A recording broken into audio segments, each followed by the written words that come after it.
Hyatt has new credit card offers. Swamp Crotch is wreaking havoc at the airport. Bilt is growing up. New credit cards coming. So much to talk about coming up right now on MTM Travel. Got to get that Astroglide or body rub or whatever Joe uses.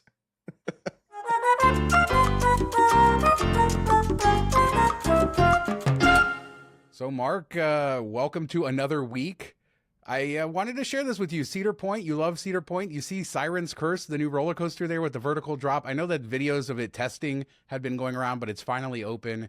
And a lot of people don't know that there's been a coaster like this in Taiwan for like 15 years, but it seems to be one of those things that draws in the general public. People see the video of this and they're like, no, thank you. I don't think it really adds a whole lot, in my opinion. Yeah, you get a little bit nervous, but depending on where are in the car, I don't think it does a ton. And my sister and her kids on their way up here stopped at Cedar Point. They have season passes to Kings Island because they're down in the Cincinnati area. So that includes Cedar Point. Now it includes all the Six Flag parks too. But so they stopped there on the way. They rode it. It took like 2 hours in line for it. And I said, well, what'd you think? Like, was it worth it? Was it good? They're like, it was okay. They thought the other two roller coasters, I forget, like, is it like Steel Vengeance or something like that? The two other big coasters in Cedar Point, they said were quite a bit better. So I don't think it's worth going out of your way for. I've heard mixed things about these types of coasters. These are called tilt coasters, but there is something about the novelty of hanging down, realizing that you're relying 100% on modern technology to keep you alive.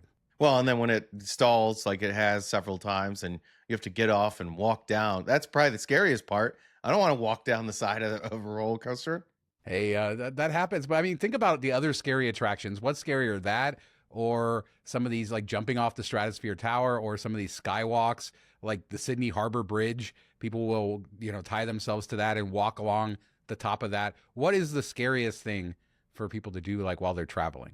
I think that it like walking like those. You see the things I think it's in China, where they're way up in the sky and they're walking across like a rope ladder type of thing, and they're supposed to be strapped in. But did you ever see the video where the guy like quickly jumps across it, and then all of a sudden you see that he's not strapped in, and then the like cord comes behind him? Have you ever seen that one, or it comes unlatched or something?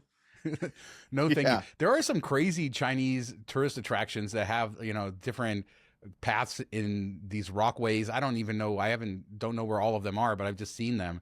Crazy videos of all of that. And then, you have like the Grand Canyon walkway. That seems all kind of tame compared to like the Sydney Harbor Bridge one. And this was back when I was there in 2008. They had this, watching the people like from the bottom of the bridge. So they're way up there. They look like little ants and they're walking along the top of the bridge. That is something I think I would lose my legs. I get vertigo. I think I would probably. So when you think about this coaster and everybody's like, no, this doesn't seem so bad. No, I'm not worried about coasters. They usually don't do anything for me in terms of that. But I'm like you. I didn't used to have the problem, but as I get older, when I'm up high and looking down, like I do feel a little bit like I start to sway, and you feel it in your stomach a bit. And I never used to get that way. My dad has always had a fear of height. Like they lived on the 19th floor and had a really cool outdoor patio, and he would barely like go out on it. He would just sit right against where the door was, the sliding glass door, and would like not go any further than that. And so maybe I'm getting some of that as I get older. I don't know. It sucks to get vertigo and lose it. I think my vertigo is less than it was when I was younger, just because I push myself further. But I always end up saying the same thing. Like, what the did I do to myself? Like, why the hell did I put myself in this scenario? I'm going to bleep it out. I do. I literally say that though, with the F word. Sean's bringing the bleeps this time. That's a first, but yeah, no, my one buddy, Ryan, who, has had, bouts with vertigo and stuff. And I'm like, oh, I just felt like very lightheaded. He's like, shake your head down as hard as you can a couple times on each side. And that helps reset your equilibrium or whatever. He's like, I have to do it all the time. So there you go. I think I've told the story before, either here or somewhere, about that big pyramid in Guatemala, which had a ladder that went up to it, or it didn't have stairs. There was no way to climb it. So there's this giant, like several 100-foot tall ladder you had to go up to. And when you got to the top, there was like a narrow stair that you could sit on. That's all it was. And I got to the top and I completely I was so dizzy. I couldn't stand. I couldn't even sit up because I was shaking so bad. And that was the longest climb down of my entire life. And I said that couldn't just word boot to scoot myself. it down. go down? No, no, throw a picture up there. It's that giant ladder going all the way up the side of a pyramid. But yeah, you got to push yourself to do this stuff, and yeah, roller coasters are fun. I think it's a good way to do it. That's, I think, how just riding more roller coasters over the years, that's how my sense of vertigo, fear of heights has diminished a lot. I still get it from time to time, depending on the scenario. But it used to be like going on a roller coaster lift hill on a big, tall roller coaster. That would be enough to mess me up. And now, not so much. So there you go. That's your plan. If you're afraid of heights, go ride roller coasters. Yeah, go climb a rickety ladder up a pyramid in Guatemala. It sounds great. Hey, you got to live. You've never lived till you've done that, and you've never lived till you had swamp crotch in the airport. I don't know why I want to talk about this, but I ran across this article this week, and I don't even know if it's new. It seems like it's one of those clickbait sites, but I had never really heard about this. But apparently, swamp crotch, like if you sweat too much in the airport, it sets off those body scanners. Now, a lot of people watching this, most people watching this probably have pre-check. They probably don't go through the body scanners and get all that radiation and all that good stuff. But apparently, yeah, just too much moisture will set it off.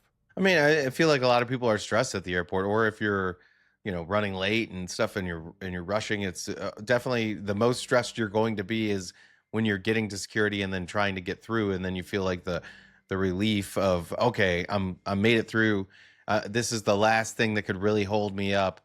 So I got there. So I would think that this would be a more prevalent problem. I know that most airports have good air conditioning, at least if you're not in Cancun, which is terrible. But you would think that this would be a bigger thing. Yeah, what about Hawaii, where everything's open air? It's very humid there, so they must have a lot of problems there. I don't know. It's just funny how you don't think of certain things. I agree with you. Like the TSA is stressful. And it's stressful for me. Like a lot of now, if I'm flying domestically and I have pre-check, and it's usually pretty good. I'm not very stressed out and stuff. But I do find like internationally, especially different rules, they're not very nice to you. People are yelling at you from all, making sure you do this. And then God forbid you forget to take something out of your bag. It is so stressful. Even for somebody who travels a lot, it's probably one of the most stressful parts of traveling, or maybe even the most stressful part of at least the logistics of all of it. Yeah, in the 90s, it was like, throw your thing on here and then walk through this real quick. All right, we're done. But that's the frustrating thing, even in the US. Like, depending on the airport you're at, it's completely different rules, completely different system, completely different machines. You don't know, like, if you need to take out your computer or not take out your computer. Do you need to take out liquids? Do you not? It's just everywhere you go. And then they treat you like you're an idiot and you've never flown before. And it's like, oh, I just flew from here and it was completely different. So why are you getting mad at me? Yeah, you say the same thing every day. I don't come here every day. So don't expect me to know your systems. It's all TSA. You think it should be uniform across the entire country. Travelers bitching about TSA. It's At funny least we get to keep our shoes on now, Sean, if you don't have pre-check. Yeah, there you go. It's funny. I've been watching this channel. I'll try to find the name of it and throw it up on the screen. But it's about like recreating aviation disasters and telling the story of different plane crashes, which probably not a great thing to watch if you travel a lot. I'm not getting on an airplane anytime soon, so it's okay. But a lot of these, stuff happened 80s, 90s, early 2000s, and especially 80s and 90s. And you get to see just how, I don't know, like how cockpit doors were just open to the cabin back then. They didn't close the cockpit so people could just see what the captains were doing. Obviously, some big changes, like you always had a flight engineer back then. There was always 3 crew instead of 2 in the more modern jets and stuff like that. But yeah, in TSA, you could just go to the gate to pick somebody up. I remember doing that a lot as a kid. Yeah, completely different times and just an easier way of life. I feel like back then, like glory years for our generation was probably the 90s, where you just didn't have as many worries. You didn't have to worry about, what's going to happen to kids at school. I mean, there was the one thing in the 90s, but it was like so out of this world, bizarre and unforeseen that you didn't know what to do with it. And now it's, a regular thing. Same with airports and getting through it. Just everything seemed a little bit more carefree, a little bit easier. So that's what I always tell my kids. Oh, it used to be totally different back then. And I know our parents said the same things to us. But speaking of watching stuff on YouTube, I don't know if you've seen. Have you ever watched Ryan Trahan? Is that how you say it? Trahan, something like that. You ever watched his stuff? He's a big YouTuber, and he'll go to like restaurants that have 1-star reviews or hotels that have 1-star reviews, stuff like that. Yeah, so and he had like a penny series where he goes to France and he starts with a penny and he has to make enough money to get home and stuff. So that's when I started watching it with my kids occasionally. But he's doing this thing where he's going to 50 states in 50 days and he's staying at like a really cool Airbnb in each state that's unique and then ranking them and driving to each state every day and swapping it out and switching it up and all that stuff and raising money for St. Jude. But my daughter like wasn't feeling well yesterday, so she sat on the couch and watched like 24 of the states in a row. So I caught a couple of them, but it was kind of cool. If you're into that stuff or you want to watch some travel type of content with your kids, I think he has a really great site and this is a really cool experiment that you get to see like different areas of the country and they're doing it day by day. And we know people that take 5 years to do 50 states and this is 50 days. Shout out, Mr. Pepper. Uh, yeah, I mean, it's good to get the content too because there's so much over the top content on social media. Ryan Trahan is one of the biggest YouTubers, probably just below Mr. Beast. I mean, he's huge. And it's good to see that he puts out good content. Every time I've seen one of his videos, it's been somewhat good, somewhat interesting. It's not like over the top sensational. And like you said, it's a good way to expose your kids. And, in today's age where kids are relying on social media and they interact in that way, it can be a great tool to expose them to the travel lifestyle that you want them to be, or to get them excited about trips, finding their favorite YouTuber going and visiting a place that maybe you're going to. Yeah, and the funny thing was, I just happened to be walking through when they were doing Maryland, and they stayed on Kent Narrows. I think the Airbnb was on Kent Narrows, but they definitely went to go eat on the Narrows, which is like this little under the bridge island type of thing, off on the way to the eastern shore of Maryland. And we happened to stay there. There's a Hyatt place there. I think it's a Cat 4 now. It used to be a Cat 3, but it's like right on the water. They have boat slips out back, a really cool Hyatt place, and that little island has a couple of restaurants and bars, so it's got like a party atmosphere, a boaters atmosphere. People will come from Baltimore and stuff and dock their boat for the day, type of thing. But he was eating there. I said, Charlotte, you've been there. Like, you're probably one of the few people that have spent the night on Kent Narrows. She goes, I don't remember it. And then I explain it. She's like, oh, okay, yeah. That always breaks my heart when they don't remember something, but it's obviously that's what it is with kids and how it's going to be. But yeah, good stuff all around there. There are a few stories to talk about. Real quick before we go into that, I have to update on my Korean Air thing. I decided not to go to Chicago, Mark, so I'm eating the miles. I'm just going to book business class from here and do the right thing by my friend and do the right thing by myself. I only have to take one flight. Yeah, okay, I guess. At first, though, first class and burn the. See, the thing that bothers me is that you're gonna have those miles stranded there, and it would drive me nuts just sitting there knowing that you're never gonna add more to them and probably never find a flight. But watch, one time in like 5 years, you'll be like, oh, I needed this domestic flight, and it ended up working out that I used them. Yeah, hopefully, just crossing my fingers on that. Did you look at a core? Did you do that? No comment.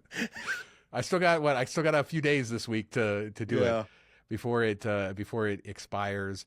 But I did also book the flight from Seoul to Shanghai. Originally, we were going to go to Beijing, and now we've pivoted to Shanghai. That's just which parks we want to visit and stuff like that. So I couldn't even use the Korean Air miles because the Korean Air flight wasn't the best one.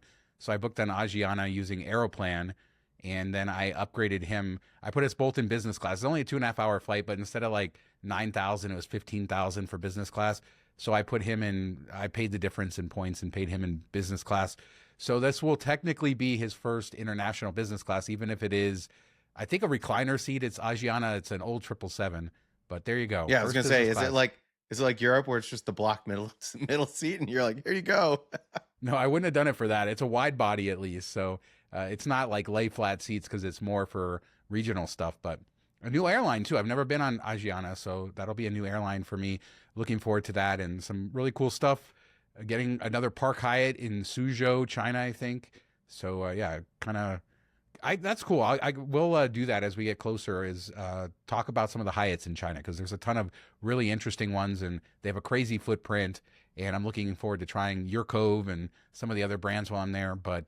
There's a lot of opportunity if you're a Hyatt lover in China. Really nice properties. Prices aren't always so high, and they treat you like a king. Yeah, and they usually have like lower categories in China, right? Yeah, for example, the Park Hyatt Suzhou, which there's some parks near there that we want to go to. So I think I'm 99% sure we're going to stay there. is a category 3. And so that's, I think, probably the lowest category Park Hyatt in the world. And I think there's a couple other category 3s. There are still some expensive ones. There's some Park Hyatts like in Shanghai, in Shenzhen, that are like 20,000 points category 5. That's not expensive anymore. Yeah, exactly. It seems like that's cheap in comparison. But those used to be, and we talk about the inflation in Hyatt's program, those used to be categories 3 and 4, and now they're categories 5 and 6. So even in China, the prices have gone up quite a lot. But most of those hotels built in the last 10 years or so. So very nice and new, and good stuff over there. So I'm looking, as a hotel nerd, China is really an incredible place. Not just Hyatt, Hilton, Marriott. They've had a boom in tourism, and so a boom in hotel building. And like I said, they do service a little bit different, so you get treated pretty well. Yeah, speaking of Hyatt, I mean, category 4s, it's hard to use those certs. And I know you wanted to talk about the new offer on the personal card that comes with a couple free night certs, but it's one 6 of one, half dozen of the other. I feel like this offer compared to the standard offer. And then some people love free night certs. Some say they are struggling to use them, and Hyatt has definitely made it more difficult to redeem these. Do you struggle ever? I used to, but I've been trying to use them more often. So I could say right now I don't have any category 1 through 4 certs. I've used them all the ones I had this year. I would be at a category 3 and not use it because I wanted to save it for a category 4. And then now I've decided to kind of use it for that, just to get it out of the way. And you break down these offers, and these offers couldn't be very more similar. I mean, in terms of value, they're very close. So it really comes down to, do you value the category 1 through 4 certs at more than 10,000 points?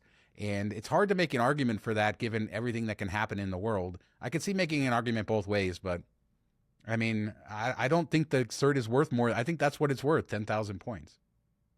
Yeah, I think it depends, like what your travel is like and stuff. Like if you go to Orlando often, it's easy to use certs there because they have so many properties that fall into it. But if you're going to big cities, you're going to struggle to use them more often. So you have to kind of have a focused plan, or at least know where you're going to be in the next year, and if there is a lot of opportunity at a category 3. And like I said in the article, if you get a category 3 at standard or peak, you're already above that 10,000 points, so it's worth using there. But yeah, you're basically risking 20,000 points to get the top end of 36,000. So you have a year to try to maximize to get up to 36,000. You got to beat 20,000. But at the end of the year, you could be left with 0 because you can't turn those into 10,000 points like you can with the ones you get from Hyatt for status, 30 nights, stuff like that, which I still don't know why those are only 6 months. I think that's terrible. Yeah, I mean, and they're not going to change that at all. I mean, at least there's been rumors that they're going to get rid of the goodwill thing. So they give you, so for people who don't know, if you have a free night earned through Hyatt, not through Chase, not through the credit card, then for a category 1 through 4, you get 10,000 points. After it expires, you can ask them as a courtesy. In category 1 through 7 would be 20,000 points. Again, a courtesy, because this is not in writing, and at any point they could say they're not going to do it. They've also been doing it forever. So hopefully it doesn't go away. They gave pushback on me the last time I did it. So, or said, hey, we're going to do this as a one-time thing. I'm like, well, you've done it for like 5 years in a row. So, okay. But, so yeah, they could pull it at any time. I would just love to see, like, let's get competitive with IHG and Marriott where you can top off the cert.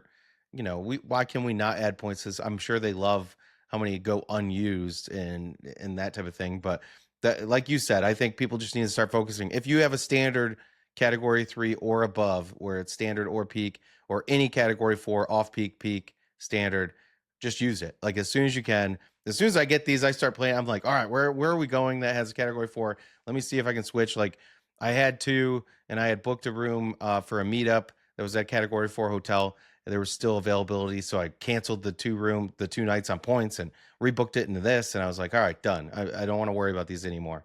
Yeah, I just had a category 1 through 7 expire on this European trip. I was trying to use it. We ended up at the Park Hyatt in Zurich, which is a category 8 now. So I could have used it for that if we could have topped off, or in the old days, that would have been a category 1 through 7.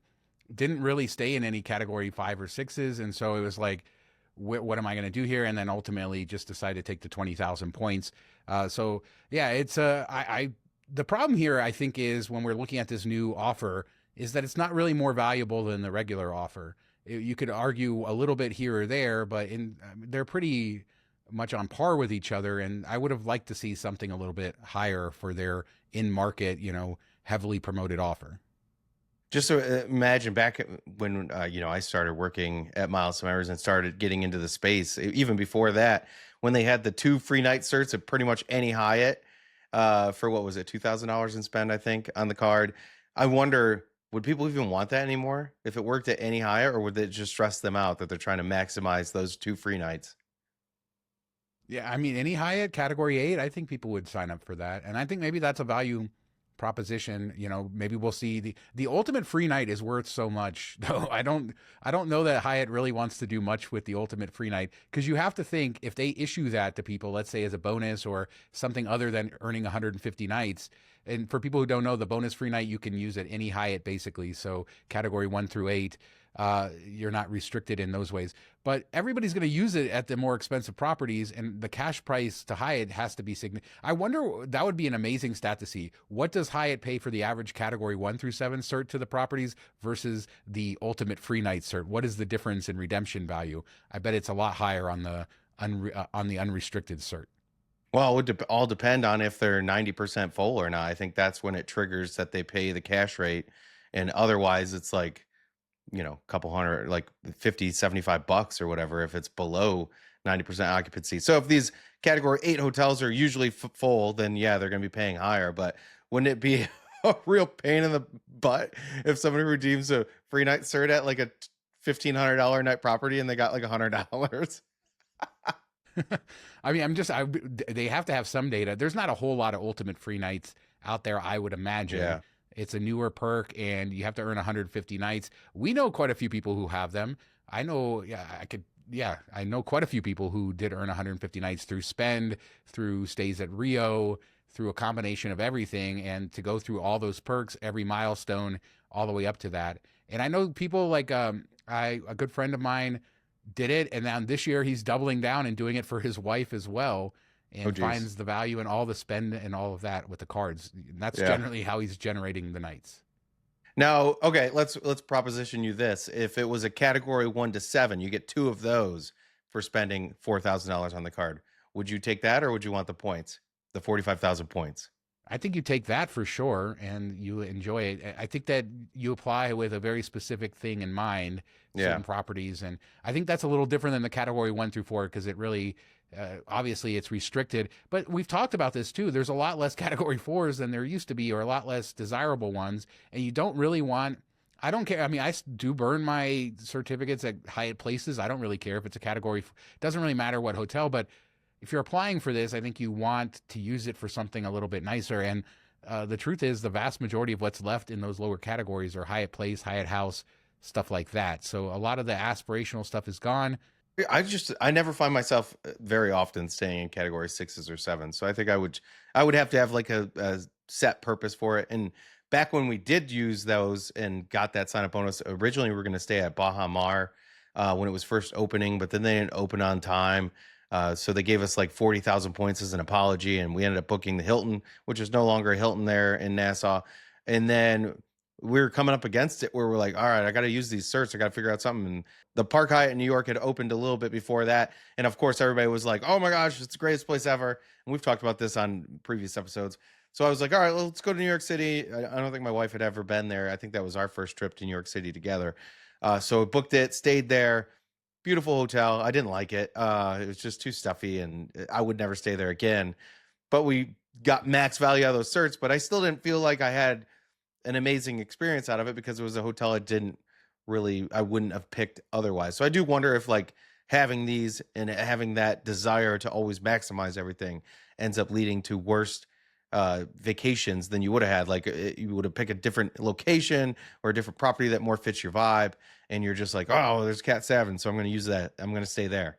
Yeah, I think that's definitely in play, and we talk about FOMO, all of that stuff, and it can be a letdown too when you build a place up. I stayed at the Park Hyatt in New York not long after it opened. I've stayed there 3 times. I won't stay there again because it's a Category 8 now, and I don't think it's worth that. I mean, I always loved the hard product there, the rooms and that sort of stuff, but the service was never great at that hotel, but I like the location.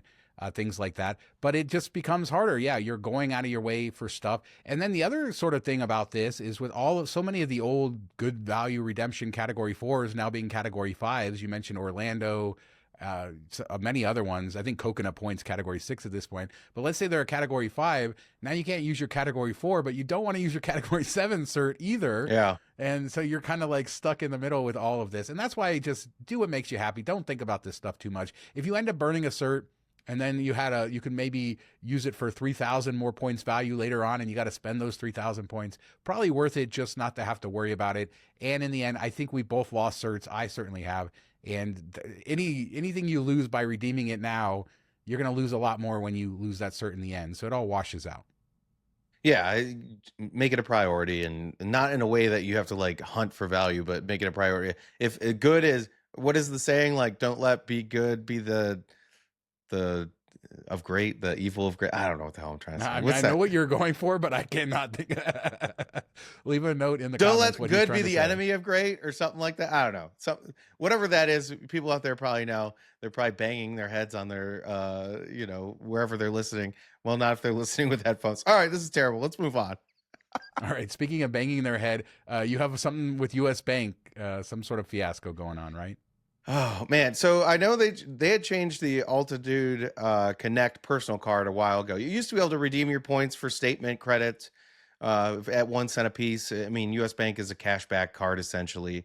Yeah, they have gift cards. They have a travel portal you can book through, but they have no transfer partners or anything. But the U.S. Bank Altitude Connect business card always has a really good offer, like 60,000 points after I think 6,000 in spend, so $600. And then they earn 4 times 4x or 4% at like gas and a whole bunch of other stuff. And I have a lot of spend at gas stations. I always try to grab one when I can. You can grab more than one. Like there's no 24-month or 48-month or anything like that. Like you can sign up one every 6 months until they just say no. So these are really good bonuses. And it was always easy. You just redeem the points for statement credit. And then they changed the personal card. And then a couple months later, they changed it on the business card. This was like 2 months ago, right after I signed up for the last one. The newest one. And I'm like, okay, but you can still redeem if you have a U.S. bank checking account. Okay, cool. I have one from signing up for a $500 checking account offer. So I was like, perfect. I'll just keep it open and we'll do it that way. Well, we each have 2 of the cards right now, me and my wife, and one of the cards works to go to the checking account. The other card throws out an error. So I don't know if you can only attach one card to one bank account or how that works or what, but they should have had this figured out before they changed this. So then I call in and I'm like, hey, can you redeem this? Oh no, I get the same error. We have to send it into our back end rewards team. They have to check it, and then they'll manually credit your checking account in 4 weeks. 4 weeks. So this is definitely one of those scenarios where they never thought that somebody would have 2 cards. And, that's right. This has to be what this is, right? They never fathomed that this could happen. And so, yeah, they probably put in where you could only link one card to one bank account. How interesting. Yeah, you have to put in like the routing number and the checking account number. It's like, how do you not know this is a U.S. bank account? Just do it. Just move the money. And then like last time I did it the first time for like $50 from just a regular statement spend. And I'm like, all right, I'm waiting. They're like, it could take a couple weeks. It literally took a little over 4 weeks for the money to show up in my account. So then the bonus posted. So I had to call to redeem like the next 750. I'm like, this makes it so I don't even want to use this card. Definitely don't want my wife to use her card, because I'm not going to go begging to her every month or two to be like, hey, I need you to make that call again and tell them to redeem your point. Like, this is stupid. And if you're doing a statement credit, you get like 0.6 or 0.7 cent per point instead. Gift cards is the same. I think the only thing that you can get a penny for is booking travel through their portal. So I might just like leave her one card in there and let it build up slowly and book a flight when I need one, a cash flight. I don't know, but it makes it so I have 2 cards now that I will never use with US Bank. So how does that help them? Well, hopefully they didn't anticipate this and they can get I'm guessing that there's some sort of a check to say this account is already attached to another account and therefore it can't be, so hopefully. So stupid. Oh, I forgot. I forgot. The other terrible thing they do is sometimes they set you up with like, even if you don't add an authorized user. I thought you had to add an authorized user for this to happen, where they'll set you up like a corporate account and then the card's underneath, and they'll put the card into your regular personal login, but you have to have a business log in too to be able to make payments because you can't pay from the. It's a whole mess, kind of like a Bank of America type of fiasco. And I thought, okay, I'm not going to add any authorized users now, and it will be fine. My wife's most recent one, fine, ended up in her personal check, her personal login with her other business card, no problems, can make payments in there. Mine, for whatever reason, signed up the same way, didn't add any authorized users, all the same, and they added a corporate account. And I call and I'm like, can I get this moved into my other account? And they're like, oh, well, you'll lose all your rewards. Any that you have left in there, you'll lose when we do this. And I'm like, what? How? Well, we have to like take it down and then set it back. I'm like, never mind. I'm just going to make it. And it's the card. Luckily, it's the card that doesn't work for redeeming the bank account. I'm like, I'm going to just cancel this as soon as I redeem these points. I'm done. Yeah, I mean, IT is tough, and it just reminds you over the years, like Citi. I think this might still be the case if you cancel like a checking account that's attached to your credit cards, that you lose your whole login. I've lost 2 whole logins where I couldn't access any of my accounts, and I had to rebuild them from scratch. And then obviously, Citi Business requires a different login. Bank of America, as you said, requires different logins, and it's very difficult to even make payments on your business accounts like the way it is. And it's 2025, Mark. Like, what the hell? Like, Yeah. I've been covering this full time since 2013. You've been doing it for a long time. Like, the tech hasn't gotten much. These sites have not gotten much better in the last 12 years. Yeah, I think Bank of America just made some changes, or are rolling out some changes that you can make payments to your business cards without having to. Like, if you have a Bank of America checking account, it's fairly easy. You have to go to this different screen. But the personal cards, you just go to the personal card screen, you hit pay, make a payment, easy. Business, they set up the corporate account, they put the credit card under it, so you have 2 different numbers. It's always confusing. And then you had to go to the bill pay screen to make bill pay payments to your own Bank of America account. Never made sense. So they're finally changing that. But it's like, why wouldn't you just set it up how you set up the personal cards? Why can't everybody look at Amex or Chase and be like, you know what? That looks good. Let's just copy that. Come on. You copy each other for everything else. You can't do it for back end stuff. Yeah, I mean, it's nuts. So let's close with this. Bilt is growing up, Mark. They announced some big stuff this week. Bilt, of course, started a few years ago as a way to earn points on rent. Have some heavy hitters within the miles of point space there, and they really, I guess they launched. I mean, I was there. I got invited to Mosquito Island. I did a couple of meetups with them and got to see sort of what their vision was for this, to make it bigger and to roll it out to mortgages and to make this sort of the everyday rewards program. And a lot of people say it's the most valuable rewards program. And yeah, there's a couple of things here. First, they're ditching Wells Fargo and moving to cardless, which we talked about cardless on. Yeah, Cardless, I mean, so Cardless crappy. is a much smaller player here than Wells Fargo. Yeah. Let's just say that. Although Wells Fargo, they've had mixed results with trying to build their credit card business, and there was rumors that everything wasn't happy between Bilt and Wells Fargo. Wells Fargo was losing a lot of money on the Bilt card, according to rumors. I don't know that those were ever confirmed, but they're moving to cardless, and then they announced that they are launching 3 new cards, or they're changing their no annual fee card. That would be their current card, and then they're going to launch a $95 annual fee and a $495 annual fee card, saying that they've listened to their members. So it'll be interesting to see what they come up with. We know the people behind these cards are well knowledgeable about this space, so it could be a very interesting product lineup. Yeah, the other thing to say is that they don't vision themselves as a credit card company or, a bank points company. They want to be like the everything. Like when you go out to eat, you earn Bilt points from Bilt dining. When you go shopping, you earn them at Walgreens, stuff like that. You earn them when you buy a house, when you use a certain realtors. You can earn it when you're paying rent and hopefully soon mortgages. So they want it to be like you're all encompassing your entire life earns points, like rewarding your life. Our focus is always going to be on the credit cards in this space. So we'll have to see what they come out with. I feel bad for people that signed up originally because they were in that crappy tiny bank, thing.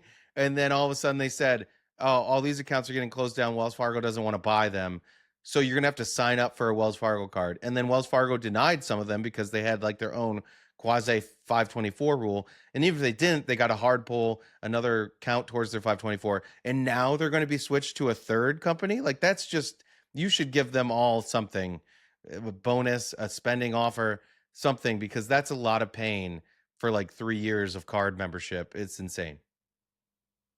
Yeah, and I guess we should say that instead of happening what happened the first time when they switched to Wells Fargo, cardless is taking over the Wells Fargo portfolio. So if you have a current Bilt card, it will transfer over sometime next year to that. So I guess that's good for current card holders. We should finally see a welcome offer for a Bilt credit card due to, I mean, you can't have annual fees on these cards and not have a welcome offer. So we could see that. So also the big news, and I think this was part of their press release, that they have a $10 billion valuation now, which is up quite a lot over the last few years. I think Bilt is doing great things.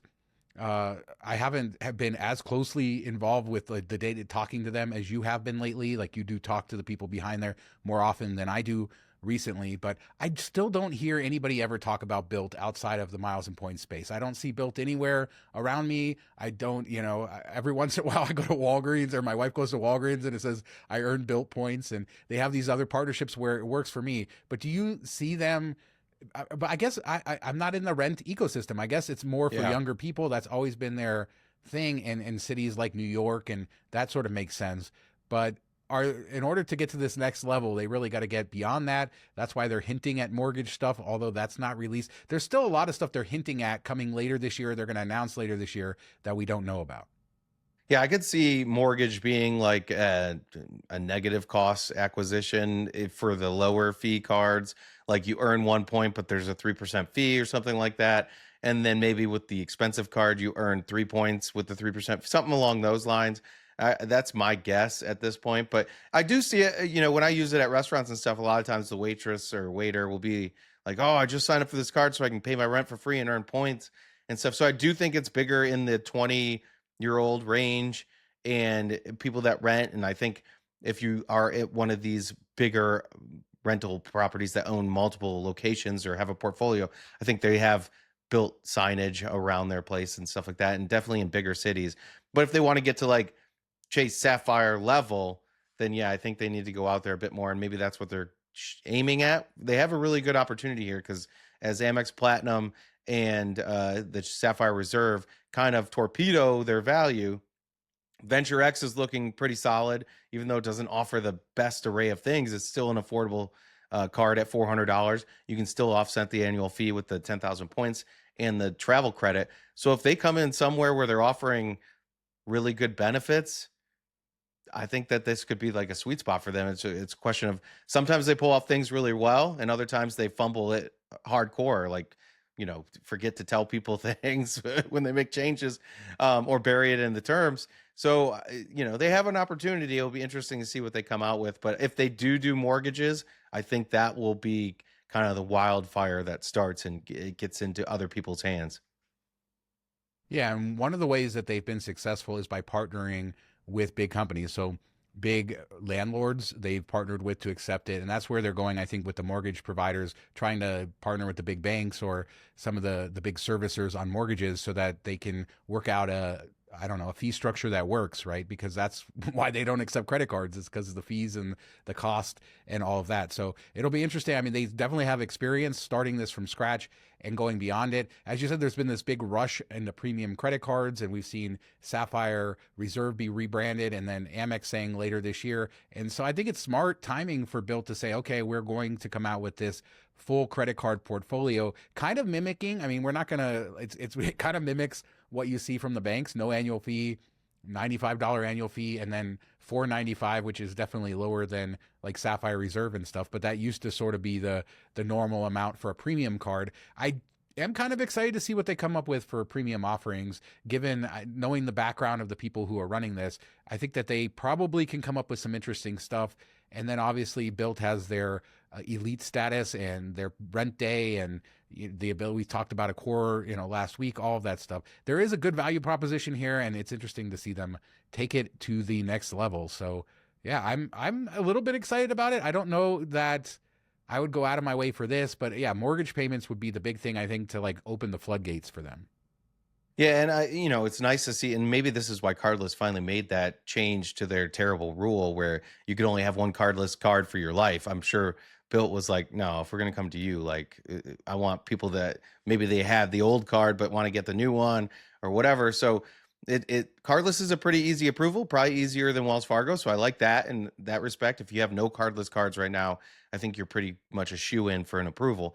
Now, the second card might be a little bit more difficult. I don't know that cardless will ever give people three cards, or at least not in the beginning. So pick and choose there how you like.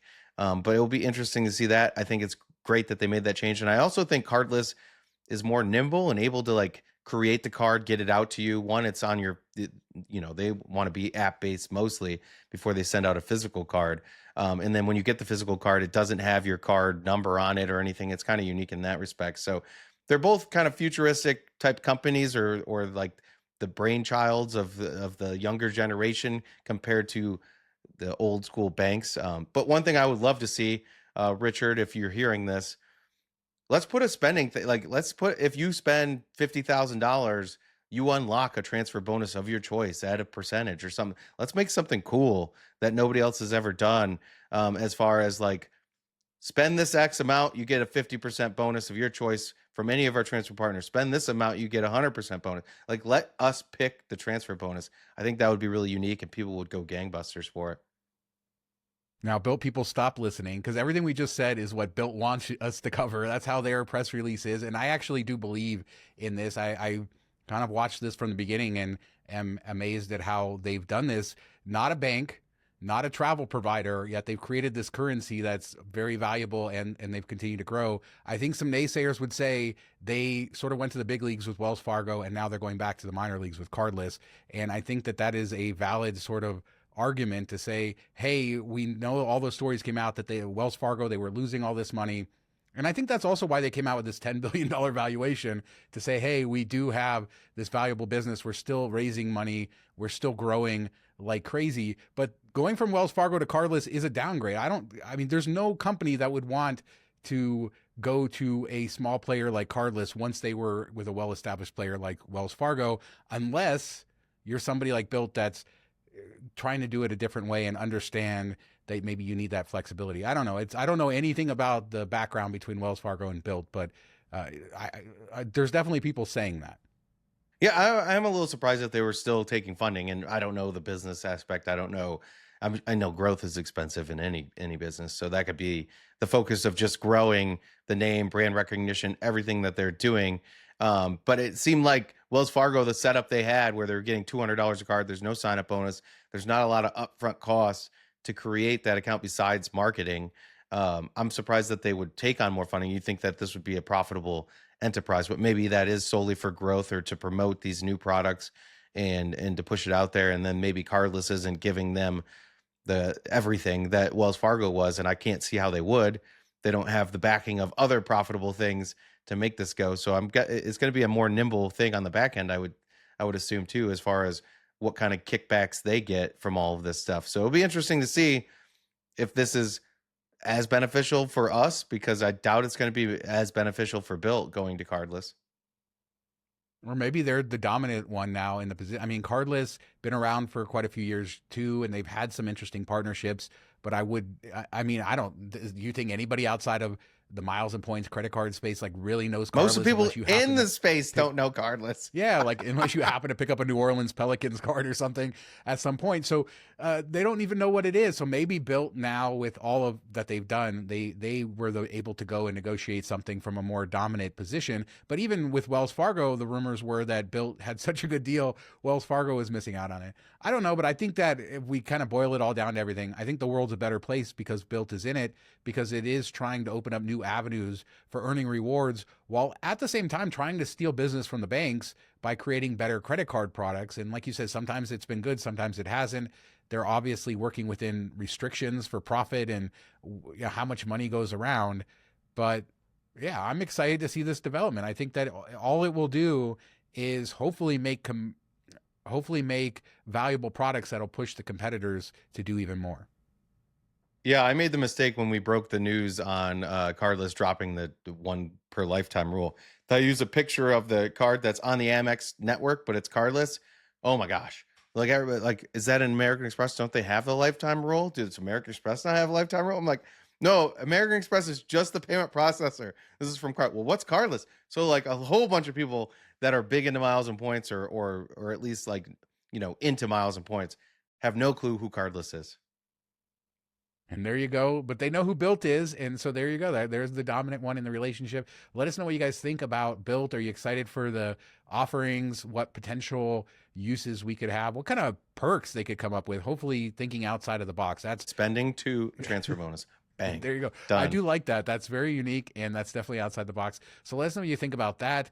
Swamp Crotch at the airport, US Banks IT, and everything else we discussed in this show. We do one show every Monday, and we'll be back next week with another show. Thanks so much for watching and listening. To everybody, all the OG podcast listeners, thank you guys as well. Talk to you next time. Have a good week, everybody.